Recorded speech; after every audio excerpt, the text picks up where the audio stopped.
So, one of the biggest problems any online business owner will face is making the first sale with a new prospective customer. Statistics show that in general, only 2% of prospects convert. Now, the other 98% leave and may never come back to your website. This means that any money that you've invested into getting people to visit your website has been lost. And that can actually quickly add up to a lot of wasted money. Now, if we take a closer look at these statistics, the big question becomes, why do online shoppers leave without paying or taking some sort of action? Now, although there are maybe hundreds of reasons why a potential customer may not take action or make a purchase, these 5 are some of the most common. Number 1, they are presented with unexpected costs or they can't afford it. Number 2, they thought the price was just too expensive. Number 3, they found a better price elsewhere. Or number 4, they decided against buying. Or number 5, they were just browsing. You see, with such a high percentage of people leaving your site, each of course with their own reasoning, is there any way to get them back to your site without having to reinvest a ton of more money into getting new clients? The answer is yes. And this is what we call retargeting. Facebook retargeting marketing is gaining more and more popularity with website owners. And here's why. I'm sure you've run into retargeting ads that are targeted towards yourself. And let me explain how they work. Imagine if you go to google.com and you type in a specific item that you're looking to buy, say barbecue grills. Let's say this barbecue grill website owner sets up a Facebook retargeting campaign. You're interested, but you don't buy at the very moment. Maybe it's because you're busy, maybe because the price is too high, maybe whatever reason it is, you leave. Then you happen to go to facebook.com and see ads related to the site that you've just visited.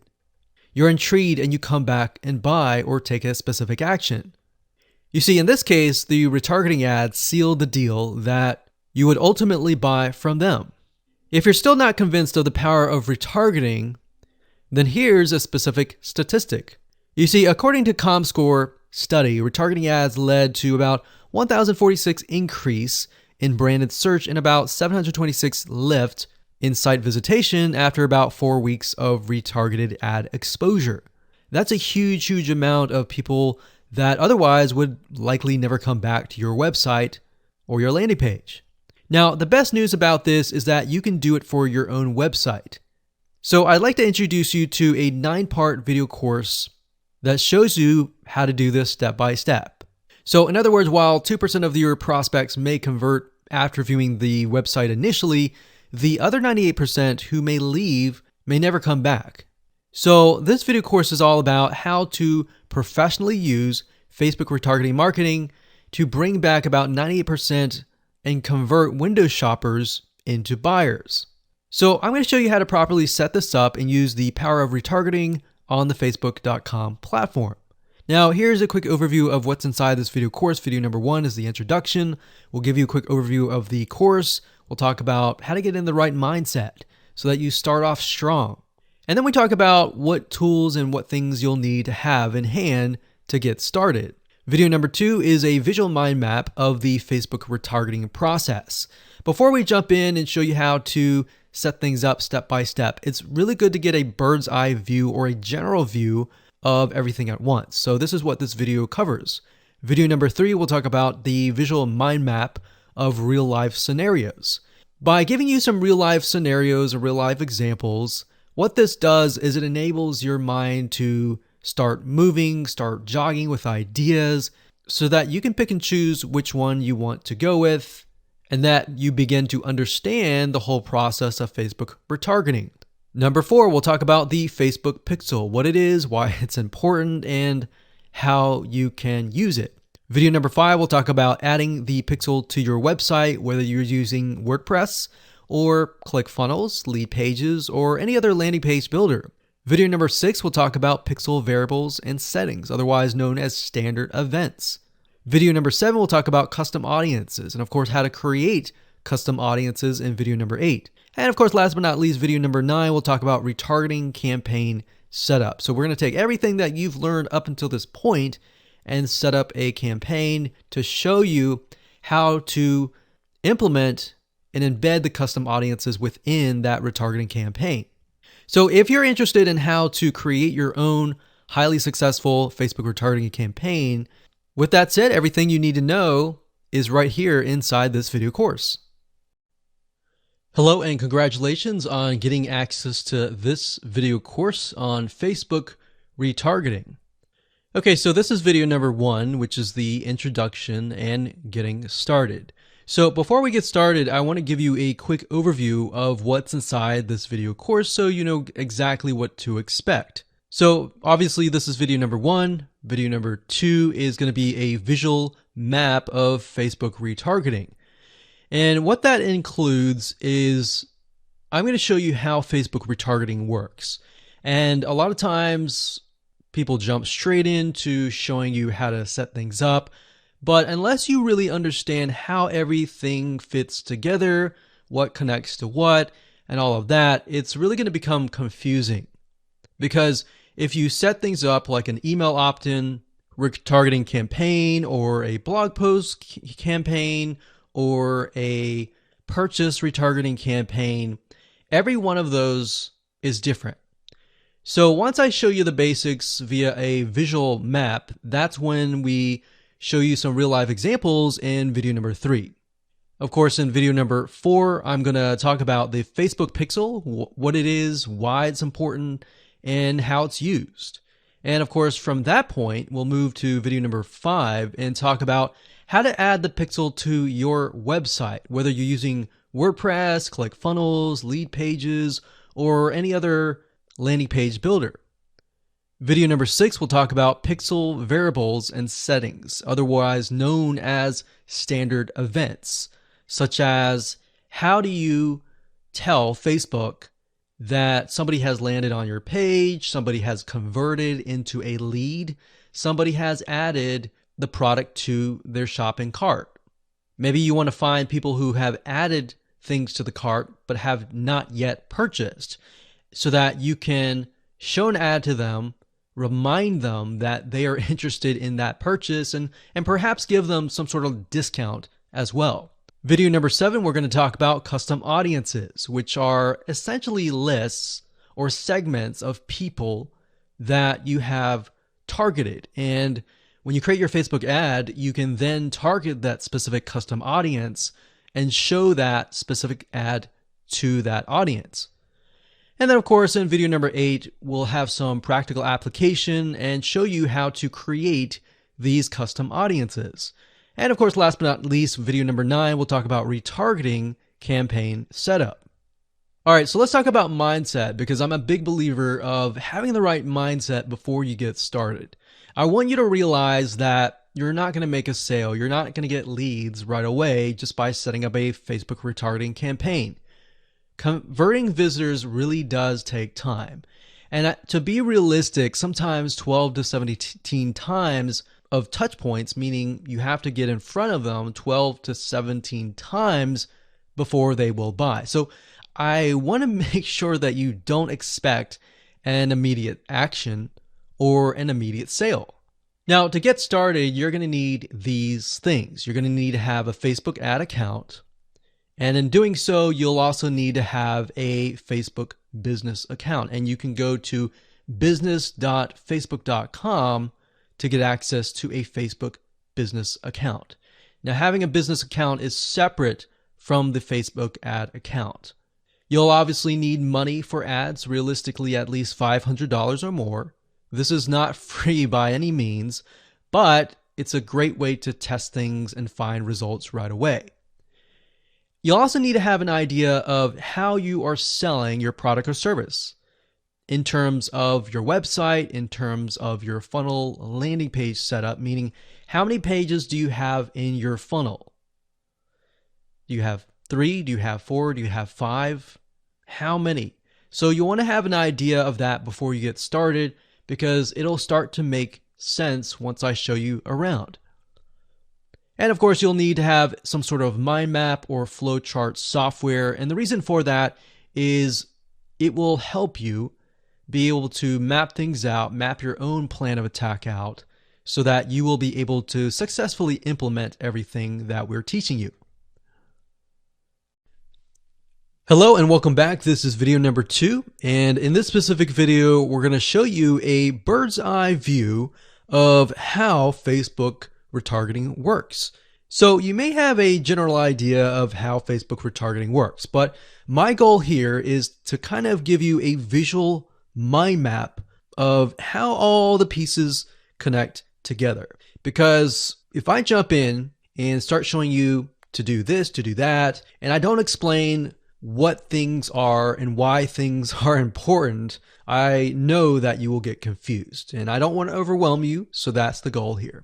So let's dive in.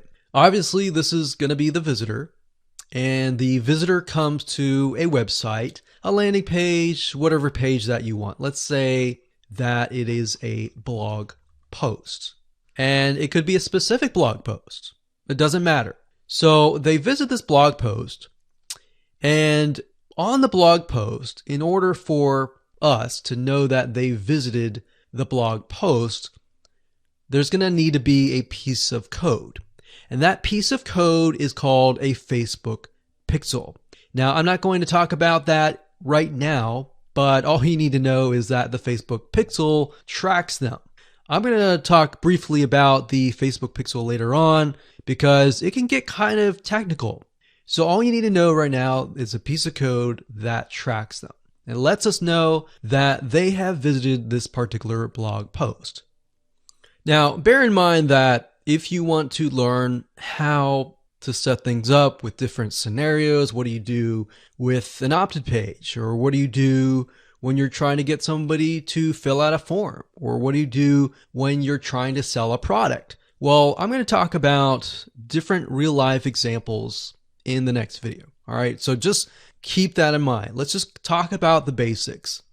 Okay, so from this point, let's say it's a blog post, and maybe in this situation, what we want to do is whenever somebody visits this particular blog post, we want to create an audience specifically for this. All right, so whenever somebody visits here, they are going to have the Facebook pixel there, and then this visitor essentially will be added on this part to a custom audience. All right.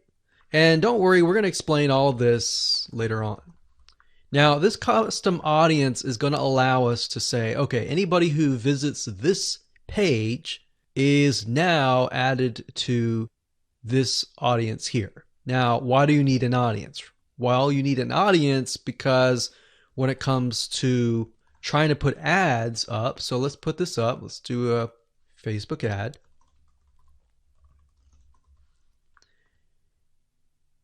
We have to find a way to show this ad to this audience. So obviously from the custom audience here in the Facebook ad here, directionally, we are going to show the Facebook ad to anyone who visited this blog post. So this is a very, very basic Facebook retargeting.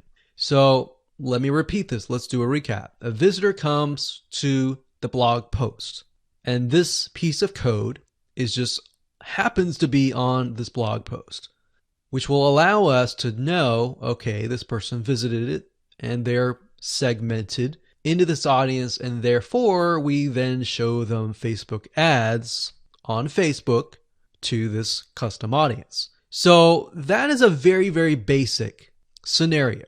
Now, it can get a little bit more tedious if you add more things like email opt-ins or everything else like that. But I just want to start with the basics. We'll talk about more about real life examples in the next video.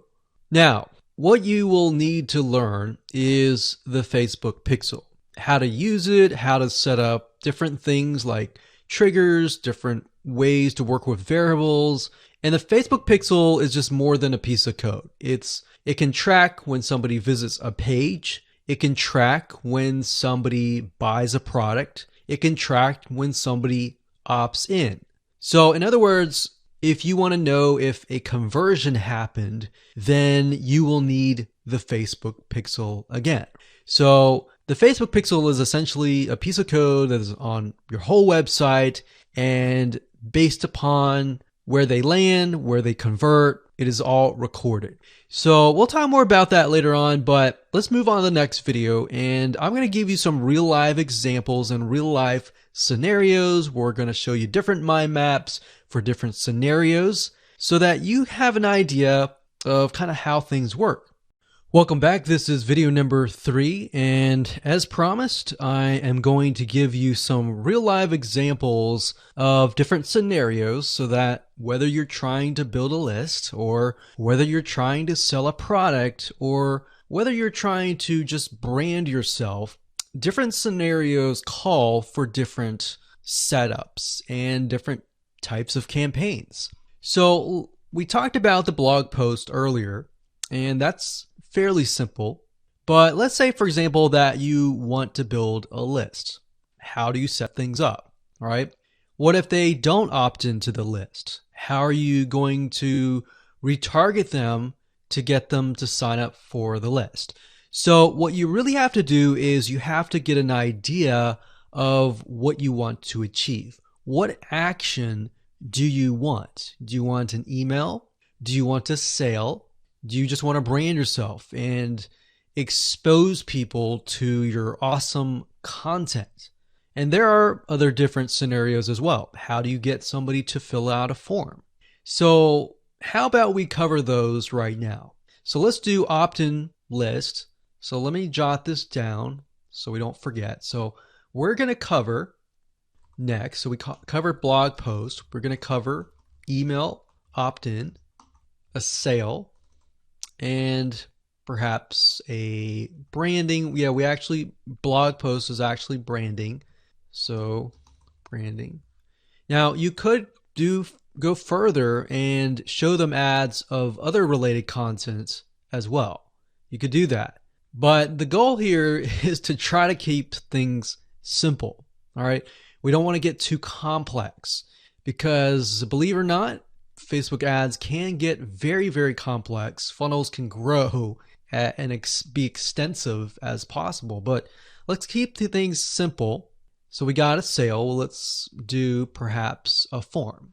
So you have to think, what is the intention or the goal? So the goal with an email opt-in is to get an email address. The goal of a sale is to obviously get someone to spend money. So getting somebody to pay. So get someone to buy. And then with the form, you want somebody to fill out the form. Now you also have to think, okay, what happens when somebody completes the email? What then happens? How do you convert? And how do you track that conversion so you don't show a Facebook ad to somebody who has bought, right? So it's kind of an if, then, else. If this happens, then this happens. If this doesn't happen, then this happens, right? So let me explain. Let's do an email opt-in. All right, somebody comes to a landing page. So we'll call this the email capture page. And then, of course, there's going to be a Facebook pixel on this email captured page. Now, I'm going to remove these because it's going to get a little bit longer. And I'm going to delete this. I'm going to actually copy this back, but we're going to move this over here. So if they fill out the email, what is after that? All right. What is after that? So after that, depending on how things are set up, if you've got it set up with double opt-in confirmation, which means they have to check their email address and click the link and all that, and it goes to that page, or they fill in the email and it immediately directs them to the next page. Whatever the page is, we'll say page 2. This could be where the freebie is located. And you're going to need to have another Facebook pixel on that page, right? So if you think about it, the Facebook pixel needs to be on this page. Now, the only reason why we would want to show a Facebook ad is if they came to the email capture page, but they did not give us their email, right? In other words, if they did not fulfill the action, then you need to show a Facebook ad. If they did fulfill the action, you don't need to show the Facebook ad, unless, of course, you're selling a product. But like I said, let's keep it simple. So from this point, they either give us the email and then they land on this page. And this Facebook pixel will need to, we'll call it a conversion, and it will need to let us know if it actually converted. Now, if they did not, so we'll put over here,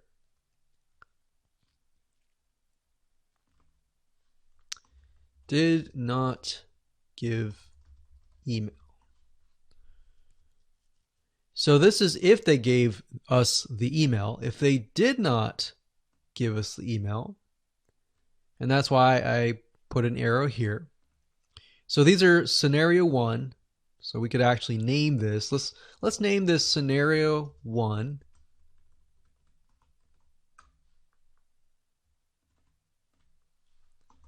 In scenario 2.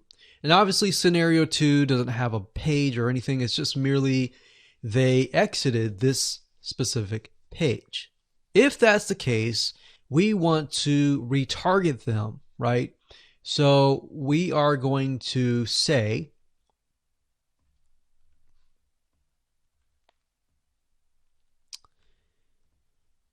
if they did not give us the email, then we're going to put them into a custom audience.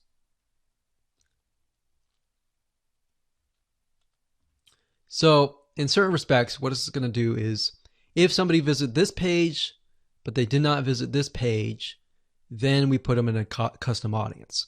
If they visited this page and this page, then we do not retarget them. Now, it's going to be a little bit more easier to understand when I visually show it to you. But I just want to give you a bird's eye view here. So at this point, they did not give us the email, so therefore we add them to custom audience, and then we show them a Facebook ad. Now we could add those who signed up into another custom audience as well. So let's say we want to build a list and then we want to retarget them with a lot of great content or a product, for example, that we sell within the email. So different scenarios will require different setups. So that's one setup. That's an email setup. So not only are you setting things up for if they fill out the email, but if they do not fill out the email. So the next thing we have is a sale. So you'll notice that it's actually very similar. If a visitor comes to a page, and this page can be the sales page, and of course we pixel them, and then they either buy or, so scenario, they buy, and that is a Facebook pixel conversion, or they do not buy, and then we add them to a custom audience and we show them a Facebook ad for the goal of trying to get them to buy. Maybe they're not ready to buy, right? So you could show a Facebook ad of free content that is related to the sales page. Because most likely if they visited the sales page, they're interested, they're just not sure, right? You could show them a Facebook ad to a coupon. So there are many different ways of doing this. So now you can kind of get an idea. It's very, very similar from the email to the sale. Any type of conversion, it's very, very similar. So now we have a form. So let's see here. We got sales page here. And let's do a form. So they come to the form, and our goal is to get them to fill out the form. So we got a Facebook pixel here as well. Of course, scenario 1, they fill out form. And then we have a Facebook pixel, and we're able to track that they did fill out the form. And scenario 2, they did not fill out form, so we want to retarget them with either really good content or something that speaks directly to them to try to get them to come back and fill out the form. And that can be the Facebook ad. So as you can see, anytime you have a action, it actually becomes very, very similar in the setup. So now that you have a better idea of the different real life scenarios and examples, let's move on to the next video and talk about the Facebook pixel, what it is, why it's important, and where to get it.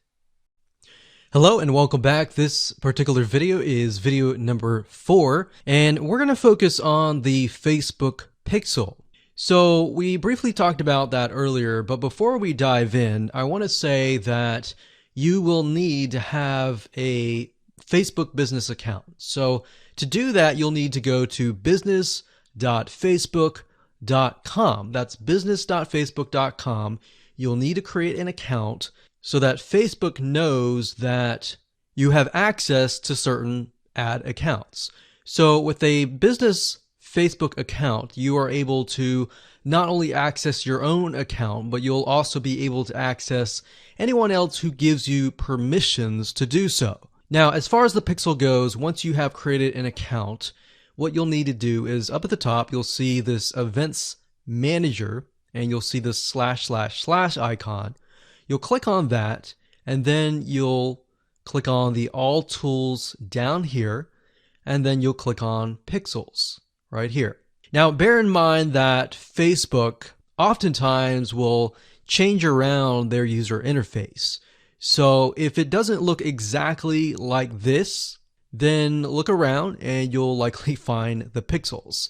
Now, like I said, Facebook changes their user interface a lot, sometimes every month, sometimes very frequently. So just keep that in mind. So what you need to do is simply go to pixels right here, and then you'll land on this specific page. Now, as I briefly mentioned earlier, a Facebook pixel is merely a piece of code that you put on your website. And we'll talk more about how to add that to your website, what are best practices, and all of that. But basically all you need to know is the Facebook pixel is a very powerful piece of code that allows Facebook not only to see who visits your website, who converts into a sale, who converts into an email opt-in lead, who perhaps fills out a form, and more.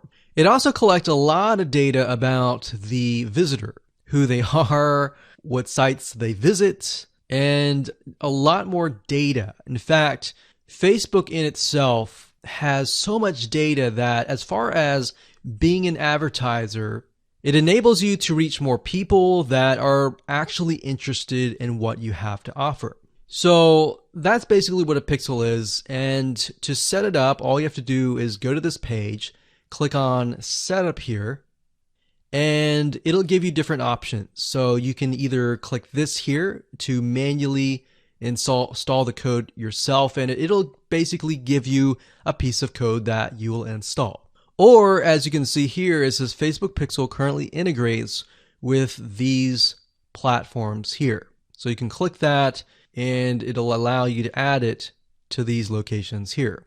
And if you are not a web developer and you have a web developer and you prefer to send that information to them, then you can click email instructions to the developer.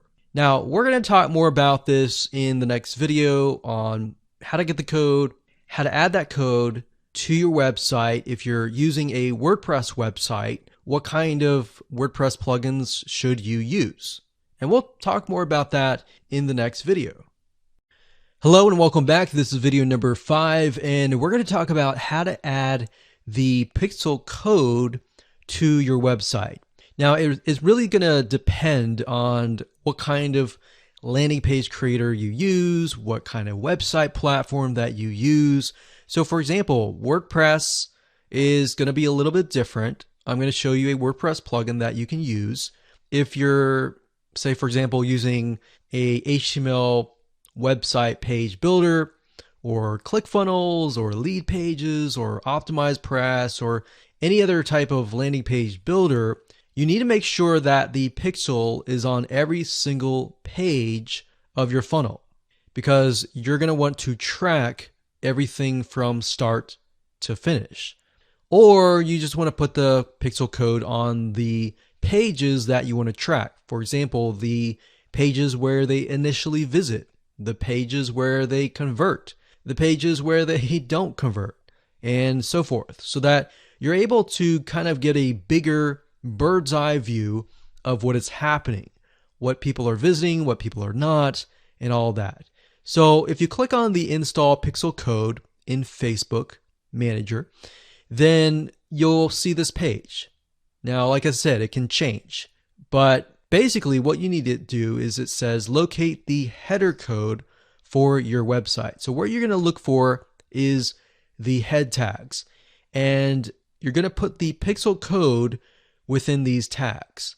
So like I said, it's going to differ based upon what kind of platform you use. But the majority of times, if you are using something like Lead Pages or ClickFunnels or something similar, then they will typically give you the option to add some sort of code to the head tag. So that's actually very easy to do.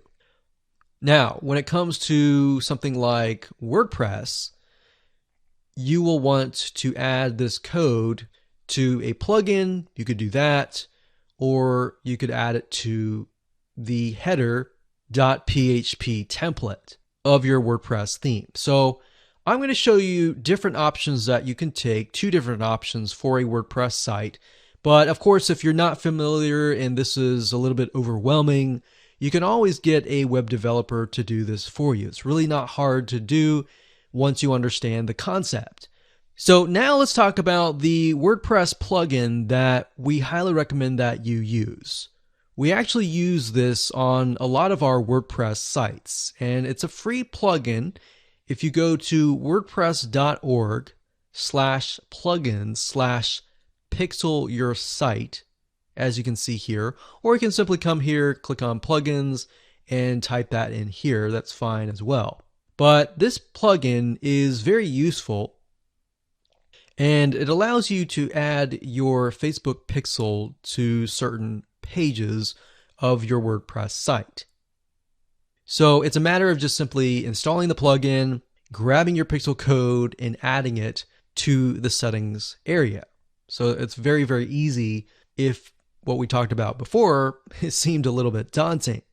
Now, once you have everything installed, the next thing you're going to want to have is you're going to want to install a Google Chrome extension called the Facebook Pixel Helper.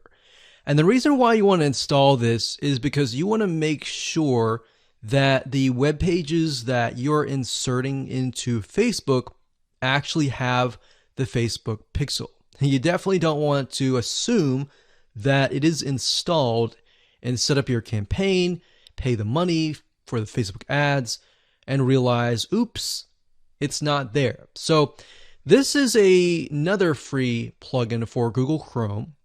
And if you're using other things like Safari or Firefox, you can probably go and Google Facebook Pixel Firefox or Facebook Pixel Safari. But for Google Chrome, this is what we use. And all you have to do is install it. And as you can see down here, you're going to see this icon. And any web page that you visit in your funnel, if you click that, it should say that the pixel has been found.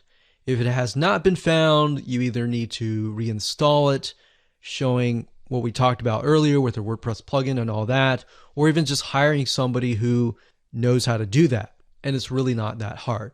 But this is going to make your life a lot easier.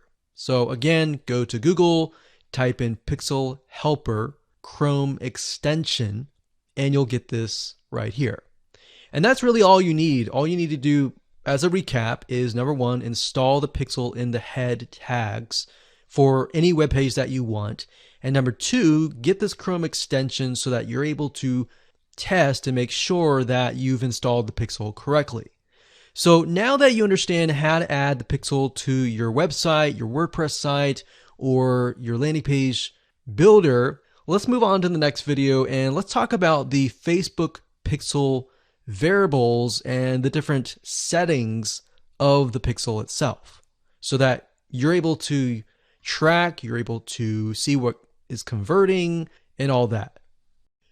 Hello and welcome back. This is video number 6 and we're going to dive into the Facebook pixel and talk about the different variables and settings, which according to Facebook is also known as standard events. Basically all that means is that you're going to have a different code or different keyword for different scenarios. So we're taking a look right now at a standard Facebook pixel.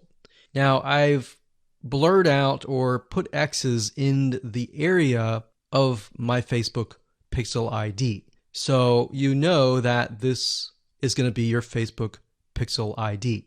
Now, if you go to facebook.com and you look for their standard events, you're going to see a list of different event codes. So you can see add to cart. This can track anytime somebody adds an item to the cart. So if you're selling maybe physical items or e-commerce or even digital items and they add it to the cart, you want to use the standard event code here. And what that means is you are going to take this code and put it in your pixel code, and then you're going to put that code on that page. You have another one called add payment info. This tracks when the payment information is added in the checkout flow. So you're going to add that to that specific page. Now, some of these will relate to you, some of them will not. So you can see complete registration. This is great for if somebody is trying to fill out a form and you're trying to get them to fill that form out and you want to track, did they fill that form or not? If they didn't, then this code would not be triggered. If they did, then of course they would land on the page after they fill out the form and you would put that code on that page. We can see contact, which is if they went to a contact page and they contacted you, you could put that on the code and on that specific page. So as you can see, there are tons and tons of different standard events that relate to different actions. So we have donate, we have find location, we have initiate checkout, we have lead. Lead is whenever somebody signs up on your email list. Or they could be a form submission. They could sign up for a trial. They could land on a specific page where you would deem them to be a lead. And you would use that code right here. And then we have purchase. They also have a code for that and a value. So if you're using USD in the United States of America, and you would put the number here. So if it was $47, you would put 47.00 USD. If you were not using USD and you were using your own country's money symbol here, it could be Canadian, it could be AUS for Australia, you could put that here. And then we have schedule, we have search, we have start trial, we have submit application, we have subscribe, we have view content. So view content could simply mean they're viewing a special piece of content. So it could be something like the blog post, right?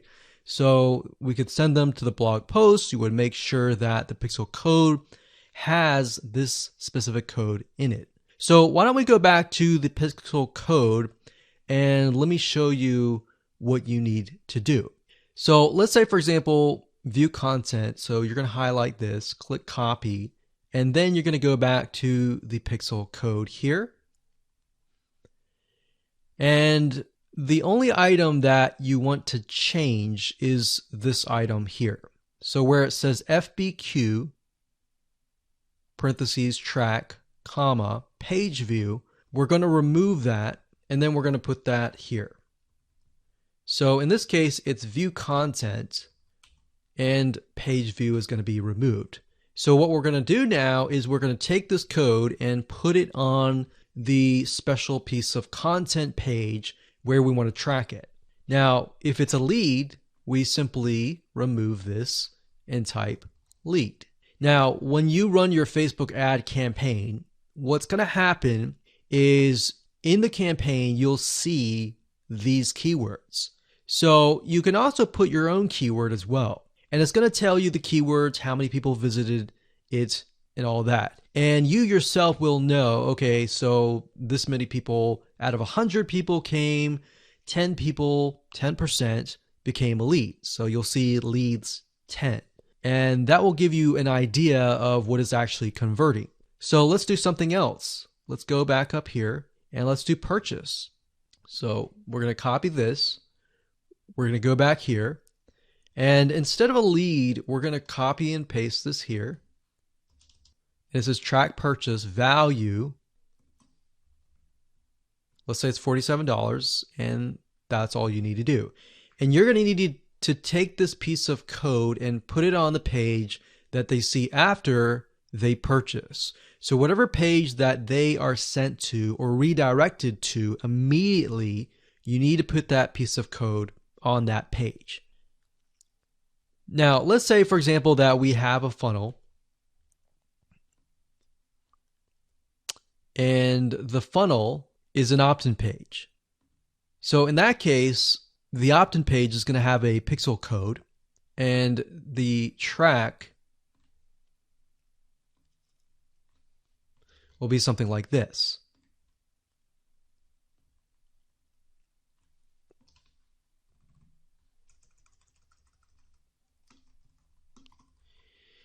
So the opt-in page could be a page view or view content, and then the next page after that, if they subscribe, could be a lead. So throughout your funnel, you have different steps, you have different pages, and on those different pages, you'll have different pixel codes. Now, while that might seem a little bit complex right now, it really isn't. It's a matter of just changing the keyword and putting the code on the right page. And then, of course, using the Facebook Pixel Helper Google Chrome extension to go back to the page, make sure that pixel is on the page, and it'll tell you if the pixel is on the page and specifically what it is. So if it's a lead, it'll show a lead. If it's a purchase, it'll show a purchase. And it really is quite easy once you get the hang of it. So with that said, let's move on to the next video. Hello and welcome back. This is video number 7. Let's talk about custom audiences. Now, when I showed you the visual mind map of how everything works and the different scenarios, we talked about custom audiences being an ad targeting option that lets you find people who either took an action or either didn't take the action that you wanted. So as you can see here, according to Facebook.com, a custom audience is an ad targeting option that lets you find people who already know your business on Facebook. So with that said, to get here, all you have to do is up the top, click this, and then click audiences. And then you'll see a drop-down menu that says create custom audience, and you want to click that. Now you will see an option on creating a lookalike audience, but that's not what we're going to do. You don't really want to create a lookalike audience until you have run enough Facebook ads and you've collected a certain amount of data to know that the lookalike audience is correct.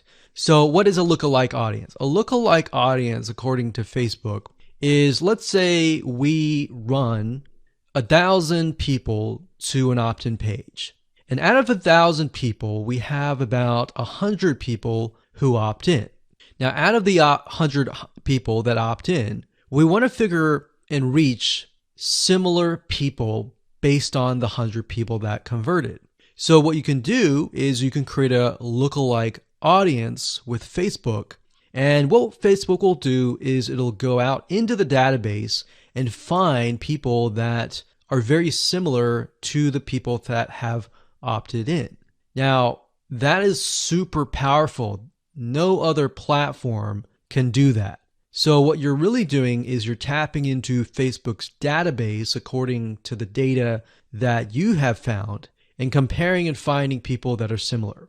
You could do that with a purchase. Maybe you have 1,000 people that visited a sales page, and out of those people, we have eventually 100 people that buy. So we want to find 100 people that are similar. So that's what a lookalike audience is. Now, what we want to do in this specific retargeting campaign is to create a custom audience. So these are the different custom audiences that you can create. Now, I'm not going to talk about how to create one just yet. We'll talk more about that in the next video. But as you can see here, as far as custom audiences go, you can find, let's say, for example, an email list of your customers or your subscribers and upload them here. And then you can retarget them. So maybe somebody opted in for a freebie. You could upload that here and you can retarget them and try to get them to purchase a product that might be similar to what they signed up for. So even though they fulfilled the action of signing up and giving you their email address, you can still retarget them. They're still potential buyers. Website traffic, you can create a custom audience based upon people who visit your website. So we could say anybody who visits our opt-in page or anybody who visits our blog posts, we want to retarget them. It doesn't have to be that. It can be people who opted in and who saw the next page. Or maybe they clicked a button and they saw a next page. It doesn't matter what page it is. You can do any page that you want. As long as the Facebook pixel is on it, you can track it, you can create a custom audience. Now, app activity is something that most of you will likely not use. You can create a list of people who launched your app or your game or took a specific action. Offline activity, you can create a list of people who interacted with your business, your in-store business by phone, by offline channels, and all of that. For engagement, you can create a list of people who engage with your content on Facebook or Instagram. Now, most of you are going to use the customer file or the website traffic.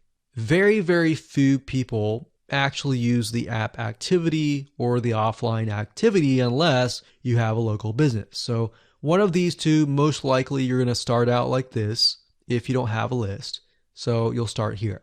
So now that you understand the different types of custom audiences that you can create, without overwhelming you, let's move on to the next video and we'll talk about how to create the custom audiences correctly. Hello and welcome back. This is video number 8 and we're going to talk about creating a custom audience. Now, it's really not hard. I'm going to show you step by step what you need to do and we'll give you some recommended criteria to get started. So like I said, most of you are going to use the website traffic custom audience. So I went ahead and just clicked on that one and you're going to see this here. Now, Facebook might change the user interface, but the majority of time it's pretty much the same. So it says include people who meet any of the following criteria. Now you can change the any to all if you want. So we could say anybody who visits the initial page, any page, or let's say, for example, the blog posts. If somebody visits the blog post or another blog post, let's say we have 3 different blog posts, then we can say anybody who visits any of these 3 blog posts, let's retarget them. Let's put them in a custom audience. So if it's any, you could say all website visitors in the last 30 days. So it's all website visitors or people who visited a specific web page or they spend a certain amount of time on your website.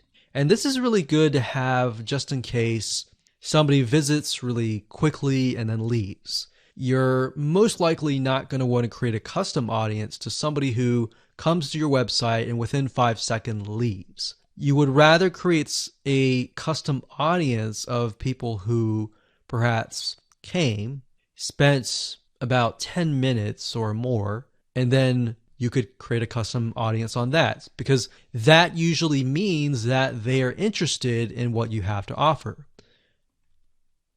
So you could do that. You could do, specific events like page view, general event, view content, or purchase. Now, if it's a specific web page, then you're going to want to enter the full URL, or what you could do is you could say anybody who visits a specific web page that has the keyword blog in it or paint, something like a keyword. Now, what I would recommend is to enter the full URL right here. So you could have one here, you could include more, like so. So you could click that and include more and more and more. Or you could say something like include people who meet all. So they have to have visited blog post 1, 2, and 3 in order to be considered part of that custom audience.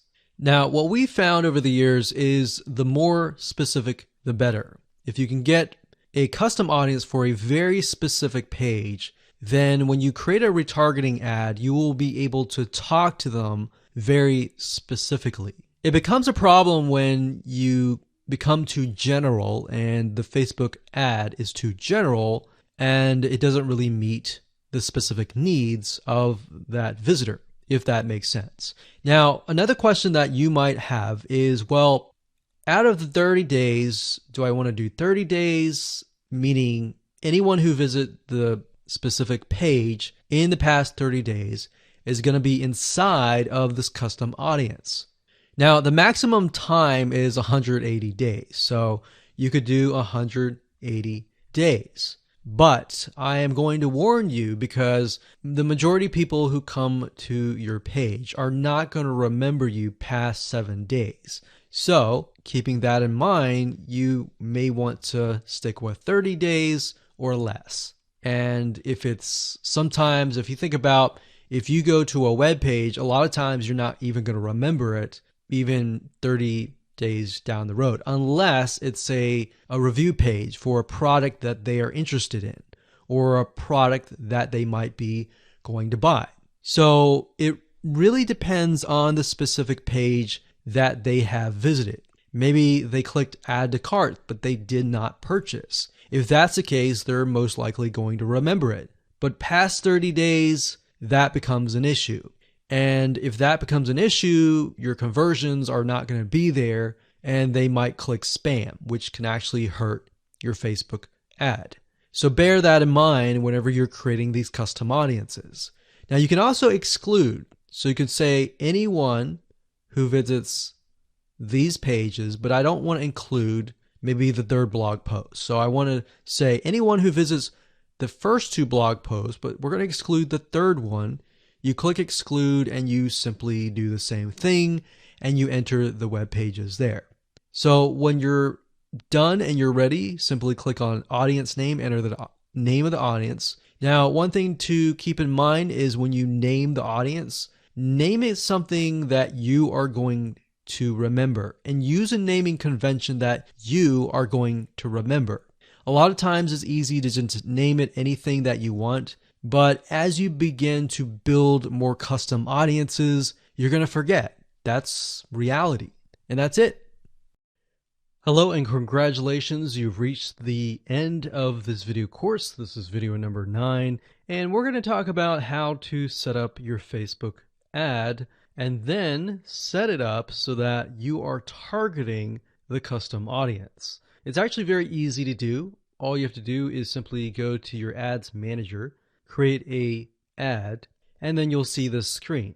Now, as I said before, Facebook likes to change up everything oftentimes once a month or if not more. So you may not see this screen at all. You may see something totally different. But as of now, it says, how do you want to create your ad campaigns? You can create complete campaigns with all the details now, or you can simply set up your campaign structure and fill in the details of your ad sets and ads later. So in this case, we're going to do this. And then, of course, you have the campaign, you have the ad set, and then, of course, you have the ad. So it's top down. So you have the campaign, which is the overarching essentially covering everything. And then you have the ad set, which you can use to focus on the audience, the placements, and the budget and schedule. And then, of course, you have the ad. So as you can see here, the custom audience will be chosen under the ad set level. So at this point in time, you're going to want to choose an objective. Either you're trying to brand yourself and you're simply going to drive people to a blog post and that's it. Or you can use traffic, engagement, app installs, video views, which is great for videos, conversions, catalog sales, or store visits. Now, like I said earlier, most of your objectives are going to be traffic. So we're going to go ahead and click this here. And then, of course, we're going to name the campaign. We'll call it Retargeting Test 1. You can split test, you can do budget optimization. We're not going to do any of that. We're going to keep it simple. Now, as you can see here, this allows us to focus on a specific demographic. So we've got traffic, we scroll down, and this specific area allows us to choose the custom audience. So as you can see here, custom audiences, you simply click here and you will be able to choose the custom audience. Now, I'm not going to do that now because I've got several custom audiences in there, but you just click here and then choose the custom audience. And it's really that easy. Now, location allows you to specify a specific location. So if you want to do custom audiences, anybody who visited a specific page, but is also located in the United States and is within the age bracket of, let's say, 20 to 30, or even 60, and we only want to focus on men or women, and we only want to focus on a specific language, or we want to do all. So as you are changing these items here, you're going to see a little meter on the right hand side, and this will give you an idea of your potential reach or how many people you will be able to reach. Now, if it's a custom audience, most likely that number is going to be lower. And just bear in mind that if you just started your custom audience, sometimes it takes time and for Facebook to collect enough data for it to actually populate. So sometimes you may not even see it say potential reach 1,000 yet because it's still populating and you're still gathering enough data. So imagine Facebook is trying to gather enough data about your audience in order for it to actually show your ad to that audience. Now, you can specify it and make it more detailed, but I wouldn't recommend that. If you're focusing on a custom audience, I would focus on the whole audience. And then, of course, you have placements. We just choose automatic, and then the daily budget, usually a good start is $5. You can run the ad set continuously starting today, or you can set a start date and an end date. And there we go. So all the ad set level is focused on custom audiences, the targeting, and all of that. And then, of course, when we move to the ad level, that is when we begin to create the ads, the graphics, and all of that. But I really wanted to focus primarily on this so that you can see where you're supposed to choose the custom audience. So you can only choose, in this case, you can choose several custom audiences, but you don't really want to because you want to make a Facebook ad that is focused on a very specific person. And that's really all it is. And as you can see, it's not hard to do.